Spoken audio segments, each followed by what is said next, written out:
Armas, es politólogo y bueno, ha tenido una posición interesante en su cuenta en Twitter dando cuenta justamente de estas negociaciones con Turquía. Dice Alejandro en su cuenta en Twitter que cómo se puede confiar en un actor como Turquía cuando no se ha logrado ni siquiera una buena negociación con agentes serios como Noruega. Bienvenido, Alejandro, ¿cómo está? Hola Diana, ¿qué tal? El gusto es mío en saludarte hoy, en esta mañana. Alejandro, hemos tenido unas semanas para el olvido de la población. Eh, Sobre todo la diatriba política que tiene la dirigencia opositora en Twitter. Comenzamos el pasado fin de semana con la posición de la dirigente de Venta Venezuela, María Corina Machado, distanciándose de la consulta que intenta hacer Guaidó. Luego, la reunión que supuestamente se iba a dar entre Capriles y Guaidó y sale, en lugar del resultado de la reunión, pues se conoce que está el dos veces candidato presidencial Enrique Capriles en conversaciones con Turquía. ¿Cómo estamos en el acontecer político en Venezuela en este momento? Sobre todo de cara a la ciudadanía y a la comunicación política. Bien, lo que estamos viendo en este momento es que hay una fractura muy prominente, ¿no?, de la dirigencia opositora. La pregunta clave, la pregunta que prácticamente define el quehacer de esa dirigencia opositora. ¿Cuál es la mejor estrategia para lograr un cambio político en Venezuela? ¿Cuál es la mejor estrategia para lograr una transición democrática? Y esto no es algo nuevo, esto es algo que se remonta, yo diría que al menos al año 2017, cuando hubo una especie de quiebre en el seno de la Mesa de la Unidad Democrática, pero que se ha vuelto cada vez más y más prominente. Hubo un momento de cierta nueva cohesión en 2019, cuando comenzó todo lo de Juan Guaidó, pero en la medida en que Juan Guaidó y su entorno no han logrado no han logrado ese cambio político, esta fractura ha vuelto a surgir. Y lo que estamos viendo en este momento es que la fractura va en tres direcciones. Por un lado quedan Guaidó y su entorno, cuyo enfoque estratégico consiste en algún tipo de movilización interna, pero todo lo interno está parado en parte por la crisis de COVID-19. Eso combinado con sanciones internacionales. Esperar a que las sanciones internacionales surtan un efecto de manera tal que haya un quiebre en la élite chavista que precipite una transición democrática. Por el otro lado, tenemos a María Corina Machado y sus aliados que igualmente se inclinan por las acciones de la comunidad internacional democrática, pero esperan que haya algo más directo, una intervención más de fuerza, como ellos dicen. Y por el otro lado, tenemos una posición un poco emergente, que es la de Enrique Capriles,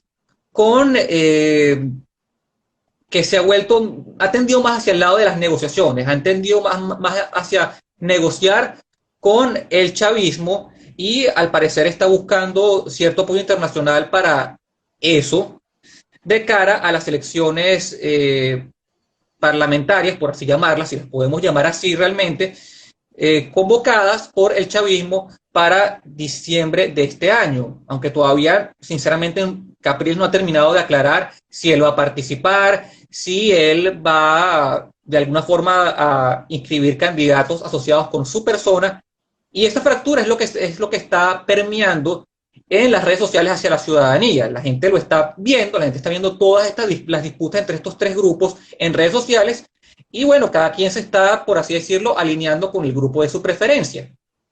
Ahora bien, cuando entran este actor como Turquía entra al juego y entra al juego estos 110 indultos, como los llama el gobierno, para 110 opositores, ¿cómo cambia todo eso? Porque veníamos, como te dije, de un fin de semana en el que algunos apoyaron a María Corina con su comunicado y otros lo rechazaron, pero parecía que se seguía esperando por la ruta única de Guaidó. Ahora el juego cambió totalmente.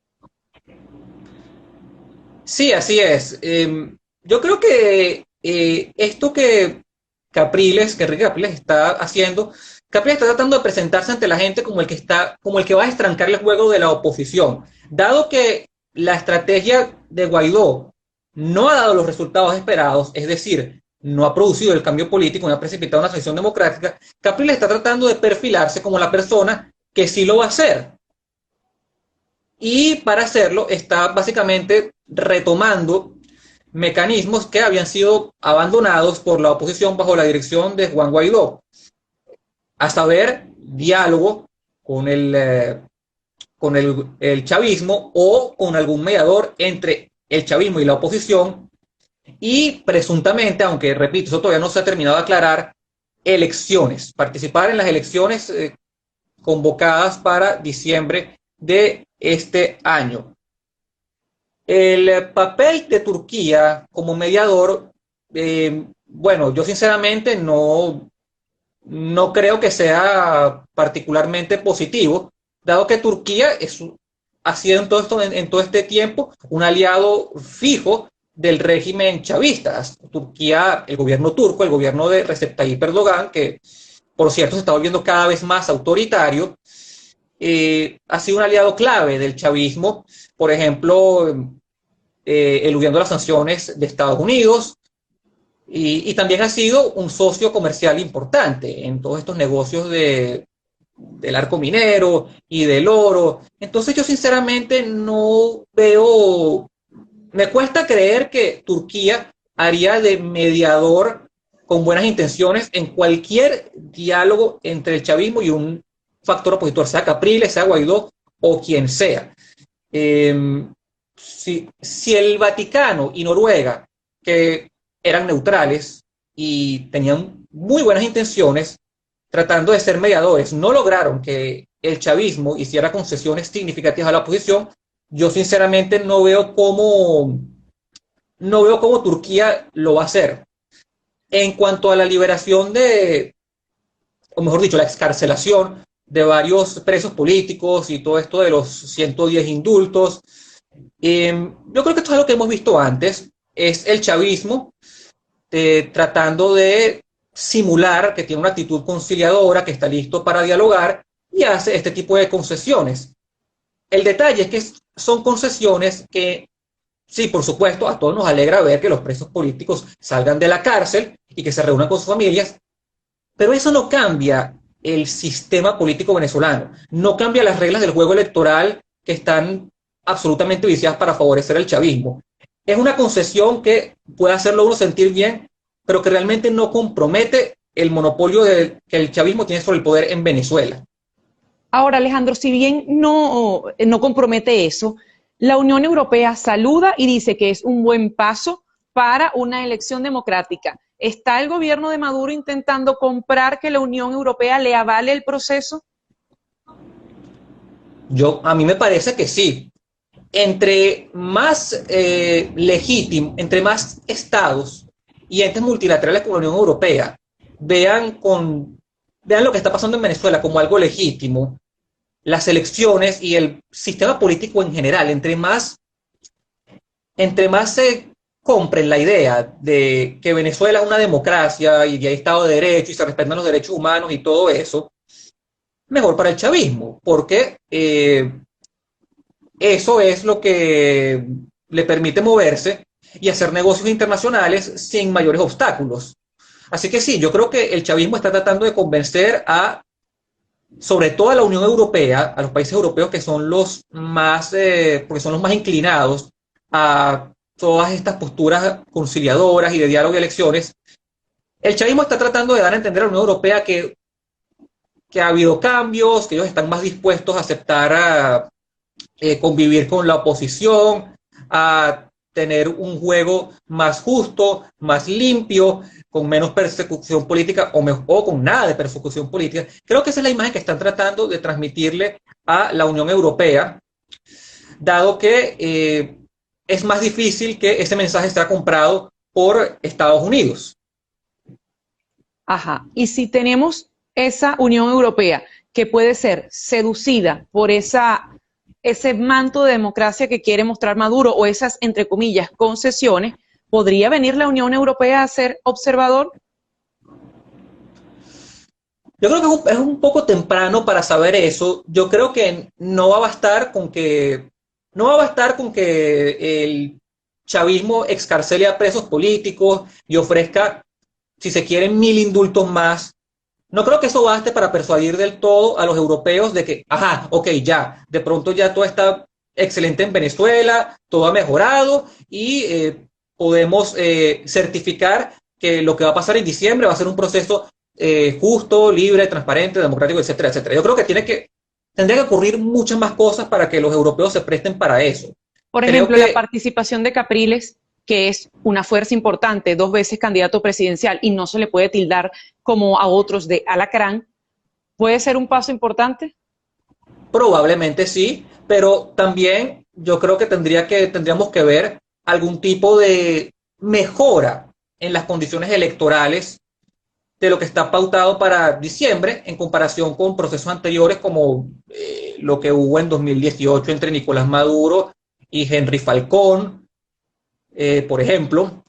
Eh, Creo que tendría que haber mejoras en el sistema específicamente electoral que esta gente de la llamada Mesa de Diálogo Nacional ofreció por un tiempo, pero que sinceramente no consiguió. O sea, vimos que, por ejemplo, que si un nombramiento de nuevos rectores del CNE, pero en su inmensa mayoría son gente que proviene del mismo chavismo y las condiciones, las condiciones electorales no variaron. Y como dije, excarcelar presos políticos nos hace sentir bien, pero no es algo que te dé a entender que el sistema político y el sistema electoral han cambiado. Para que los europeos se sientan alentados a siquiera venir aquí como observador, yo creo que tenemos que ver cambios, mejoras en el sistema específicamente electoral que les den confianza. Pero ¿cómo queda el gobierno interino de Juan Guaidó cuando piezas importantes, como es el caso de Stalin González, que representó al gobierno interino en una negociación con Noruega, y el caso de Enrique Capriles, viéndose con Turquía, ¿cómo queda el gobierno interino frente a la comunidad internacional? Pareciera que todos los actores quisieran despedazar un cuerpo colegiado que ha sido reconocido por 60 países, 60 democracias, además.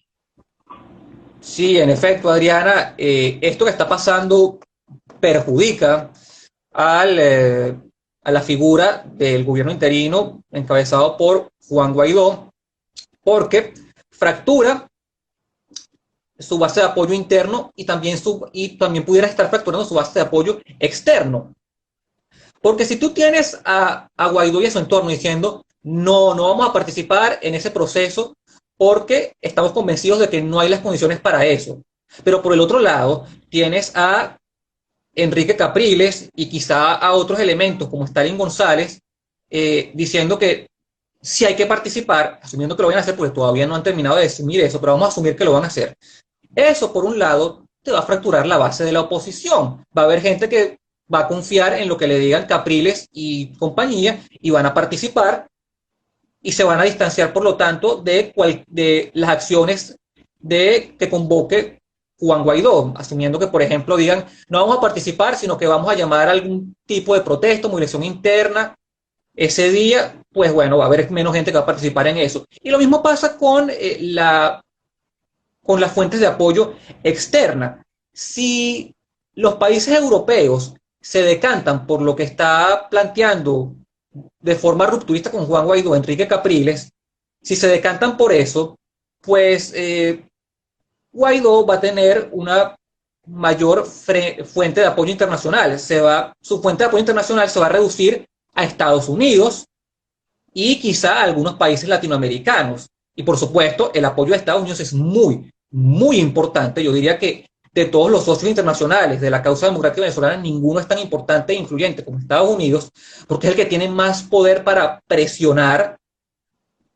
El apoyo de Estados Unidos por sí solo no basta, ya que las sanciones, esta política de sanciones que tiene Estados Unidos hacia el chavismo es más efectiva cuando es multilateral, cuando son más estados los que se suman y las replican.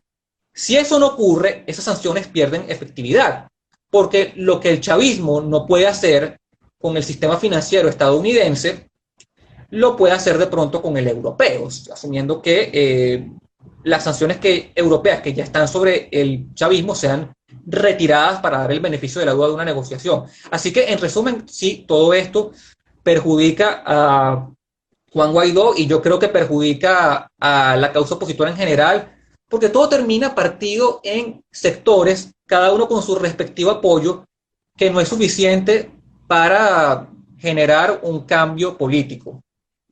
Alejandro, muchísimas gracias por acompañarnos estos minutos en La Gran Aldea. No, Adriana, muchísimas gracias a ti.